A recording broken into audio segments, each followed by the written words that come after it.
Don't forget to like the video, share your thoughts in the comments, and subscribe to stay updated with our latest stories.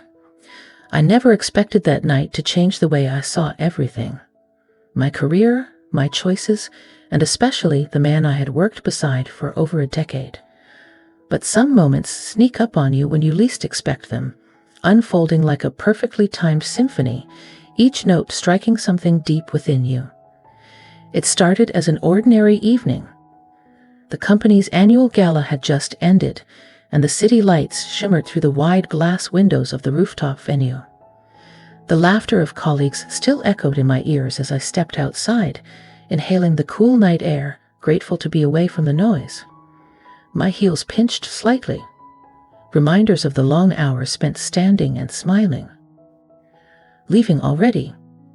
I turned to see him, James Carter, my boss for the past 12 years. Silver at the temples, sharply dressed, and always carrying himself with the confidence of a man who had built something from the ground up.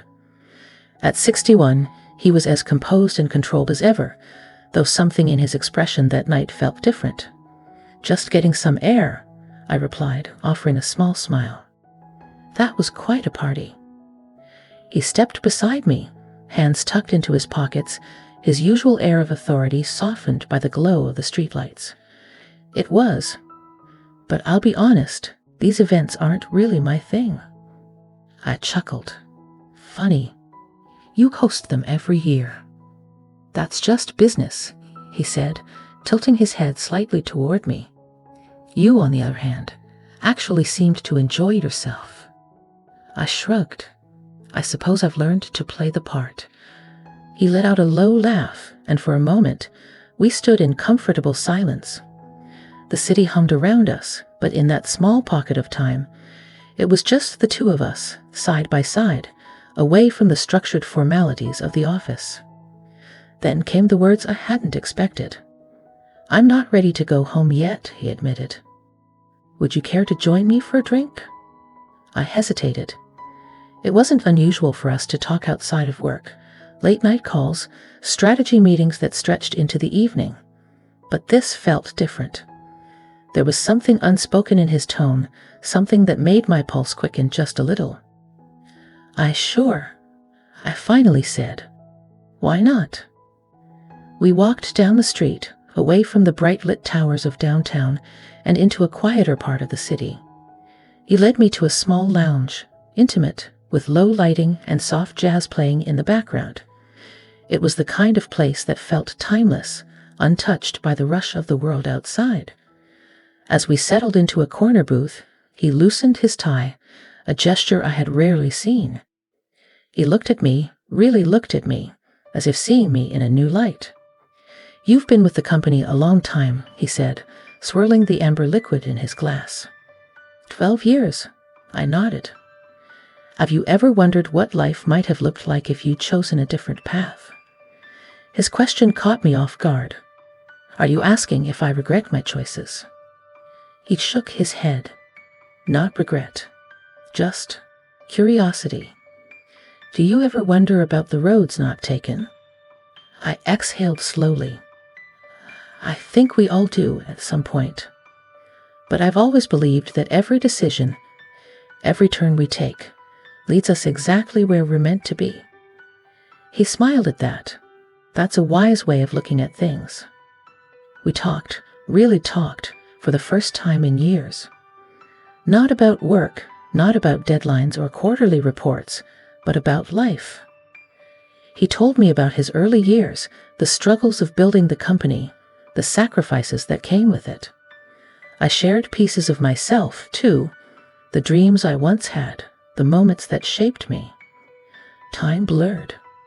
One drink turned into 2, then 3. And somewhere between reminiscing and laughter, the air between us shifted. He reached across the table, fingers grazing the back of my hand, hesitant, searching. I didn't pull away. There was a moment, a suspended breath where everything hung in the balance. And then, quietly, he said, "I never told you this, but I've always admired you, beyond just your work. You have this presence, this way of making the world feel grounded, even when everything else is chaos. My heart beat a little faster. I was no stranger to compliments, but this felt different. It wasn't flattery. It was something deeper, something real. "You've always been the one constant," he continued. And maybe it took me too long to realize just how much that means. I swallowed, unsure how to respond. He wasn't just my boss. He was a man I had respected for years, a man whose opinion I had valued more than I cared to admit. And yet, sitting there, in the warmth of that dimly lit lounge, I wasn't thinking about work or professionalism. I was thinking about the way he looked at me, as if seeing a woman he hadn't allowed himself to truly see before. "I should probably head home," I finally said, though my voice lacked conviction. He studied me for a long moment, then nodded. "Let me walk you." The streets were quieter now, the city settling into its late-night rhythm. As we reached my building, we lingered at the entrance. "Thank you for tonight," he said, "for listening." I smiled. "I could say the same to you." A pause, a hesitation.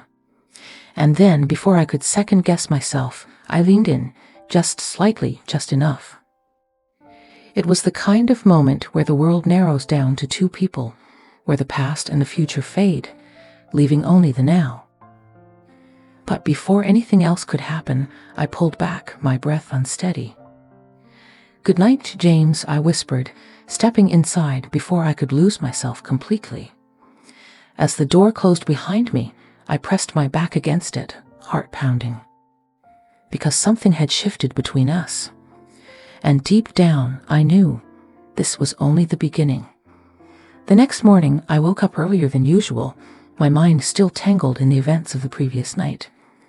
The way James had looked at me, the warmth of his hand against mine, the unspoken words hanging between us. I had spent years seeing him only as my boss, a man of authority, respect, and distance. But now I couldn't stop thinking about him as James, the man who had let his guard down, who had spoken with quiet vulnerability, who had looked at me in a way that made my pulse quicken. I shook my head, trying to clear the thoughts as I poured my morning coffee. This was ridiculous. Nothing had happened. Nothing could happen. But as I walked into the office, I felt a strange, lingering tension, as if the air itself had changed. I caught sight of him through the glass of his office. He was on a call, but for the briefest moment, his eyes flicked up and met mine. A pause. A hesitation. Then he gave me the smallest of smiles, one only I would notice. I felt it like a quiet storm beneath my skin. The day passed in a blur of meetings and emails, but my mind kept drifting. It didn't help that James seemed more present than usual, stopping by my desk more than necessary, holding my gaze just a second too long. By late afternoon, I was restless. I needed fresh air, something to clear my thoughts. I stepped outside onto the small office terrace, inhaling the crisp autumn air. The city buzzed below, a symphony of distant honks and chatter. I was so lost in thought that I didn't hear the door open behind me. "You've been avoiding me." James' voice was calm, but there was an edge to it. I turned, forcing a light chuckle. "Avoiding you? That's a bit dramatic." He stepped closer, hands tucked into his pockets, that same unreadable expression on his face. "Is it?" I sighed, rubbing my temples. "James, last night was different," he finished for me. "I know." I looked up at him, at the man I had worked beside for so many years, and yet in this moment, he felt unfamiliar. Or maybe, for the first time, I was seeing him clearly. "We can't do this," I said quietly, though the words felt hollow even as I spoke them. He studied me for a long moment, then exhaled. "I know what you're thinking, that this is dangerous, that it changes things." "It does change things," I said firmly. "James, you're my boss. There are rules, expectations. "I don't care about rules," he interrupted, his voice low but steady. I stared at him. This wasn't the composed, calculated man I knew. This was someone else.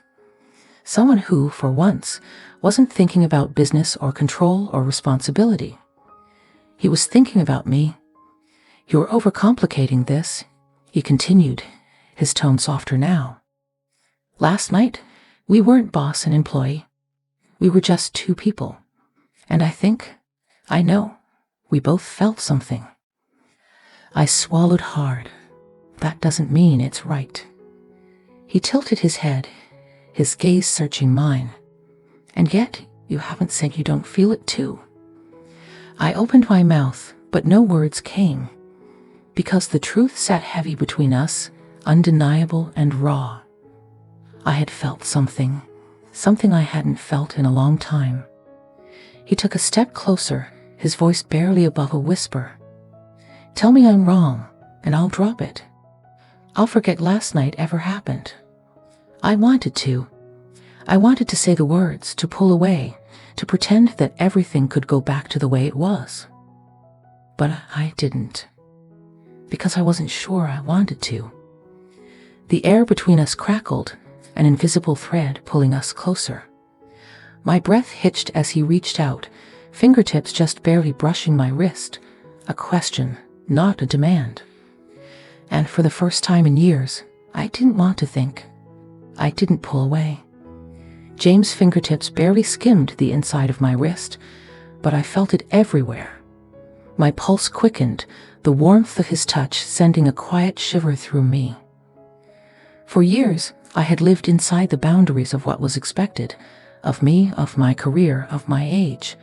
I had built a life around predictability and reason. But standing there, with James looking at me as if I were something new and unexpected, I felt the walls shift. He was waiting, watching for any sign that I wanted this as much as he did. And in that moment, I did. I let out a slow breath. "James, I don't know where this leads." He gave a small smile. "Neither do I, but that doesn't mean we have to run from it." A breeze rustled through the terrace, and I shivered. He noticed immediately, slipping off his suit jacket and draping it over my shoulders. His scent, faintly spiced cologne, something warm and familiar, wrapped around me. "Come on," he said, nodding toward the office door. "Let's get out of here." I hesitated. "You mean, now?" "Why not?" His voice was light, but there was something underneath, something quietly determined. I glanced back inside through the glass doors. The office was still humming with end-of-day energy, people moving through the motions of their routines. If I went back in, I knew exactly how the night would go. I'd gather my things, go home, make dinner, and sit alone with my thoughts, pretending nothing had changed. But something had changed. And for the first time in a long time, I didn't want to let an opportunity pass me by. "All right," I said, my voice steadier than I expected. "Let's go." We ended up in a quiet, dimly lit restaurant just a few blocks away. The kind of place where the music was low and the waiter spoke in hushed tones. James ordered a bottle of wine, and as the first sip warmed my throat, I felt myself start to relax. "So," I said, setting my glass down, "what exactly are we doing here?" He leaned back, studying me with that same unreadable expression he always had in the office. But tonight, there was something else there. Honestly, he swirled his wine, watching the deep red liquid catch the light. "I just wanted to be somewhere with you where we didn't have to pretend." I swallowed. Pretend? He met my eyes. That last night didn't mean something. The words landed between us, heavy and unshakable. I opened my mouth, searching for the right thing to say. But for once, I didn't want to be careful. I didn't want to analyze every word before it left my lips. I exhaled. It did. A flicker of something passed over his face. Relief, maybe, or something deeper. We talked for hours after that. Not about work, not about responsibilities, but about us. I told him things I hadn't admitted out loud in years. How I had spent so long putting my career first, how I had convinced myself that love, passion, connection was for other people, younger people, people who still had all the time in the world. James listened, really listened. And when I finally fell quiet, he reached across the table, his fingers brushing mine in a touch so simple yet so deliberate that my breath caught. "You're not alone in that," he said. And I believed him. By the time we left the restaurant, the city had quieted. The streets glowed with the soft amber hue of streetlights, the distant hum of traffic filling the silence between us. We walked for a while, neither of us ready to say goodbye just yet. At a crosswalk, he stopped and turned to me. "I don't want to rush this," he said softly. "But I also don't want to pretend that this doesn't matter." My heart pounded. "James." He gave a small chuckle, shaking his head. "I know. It's complicated." I let out a breathy laugh. That's an understatement.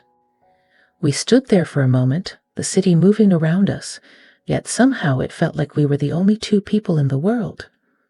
Then, without thinking, without planning, without overthinking, I stepped closer. James' breath hitched, his eyes searching mine. And then, finally, I let myself feel. The kiss was slow, tentative, like the first few notes of a song neither of us knew the melody to just yet. His hand cradled the side of my face, his touch careful, reverent. When we finally pulled away, his forehead rested lightly against mine. "This changes everything, doesn't it?" I whispered. "It does," he murmured. "But maybe that's not such a bad thing." I closed my eyes, letting the warmth of the moment sink in. Maybe, just maybe, he was right. I woke up the next morning with a mix of emotions swirling inside me: excitement, nervousness, uncertainty. The memory of last night lingered on my lips, in the warmth of James' touch, in the way he had looked at me like I was something worth waiting for. But now, with the morning sun spilling through my bedroom window, reality started to creep back in. I was still his employee. He was still my boss. And we had crossed a line that couldn't be undone. My phone buzzed on the nightstand. "James, morning. No regrets, I hope?" A small smile pulled at my lips as I typed back. "Me? None. You." His response was immediate. "James. Not a single one. Can I see you later?" I hesitated. Not because I didn't want to. I did, but because I wasn't sure what later meant for us. Could we exist outside of the office? Outside of the neatly drawn lines we had both followed for so long? I took a deep breath. "Me? Yes, but we need to talk first." That evening, we met at a quiet park just outside the city, away from the noise and the prying eyes of the office. James was already waiting when I arrived, leaning against a bench, hands in his pockets. He looked up as I approached, his expression softer than I had ever seen. "Hey," he said. "Hey," I echoed, sitting beside him. For a moment, we just sat there, watching the golden light of the setting sun filter through the trees. Then I spoke. "James, I need to know. Where does this go from here?" He exhaled, as if he had been waiting for the question. "I don't have all the answers," he admitted. "But I know what I don't want. I don't want last night to be something we pretend never happened." I nodded slowly. "Me neither." He turned toward me. "Then let's not make this about rules or expectations. Let's make this about us, whatever that looks like." I swallowed. "And work?" He gave a soft chuckle. "I won't let this affect your career. You've worked too hard for that. If we need to have a conversation about boundaries at the office, we will. But I don't want to lose whatever this is just because of logistics." His words settled something deep inside me. For so long, I had let my fear of the unknown keep me from taking risks, from feeling things I told myself I was too old to feel. But here was James, standing beside me, willing to figure it out with me. I reached for his hand. "Okay," I said, my voice steady. "Let's see where this goes." The relief in his smile was undeniable. And as he pulled me into a slow, lingering kiss under the fading light of the evening, I realized something. This wasn't just a night that took an unforgettable turn. This was a new beginning.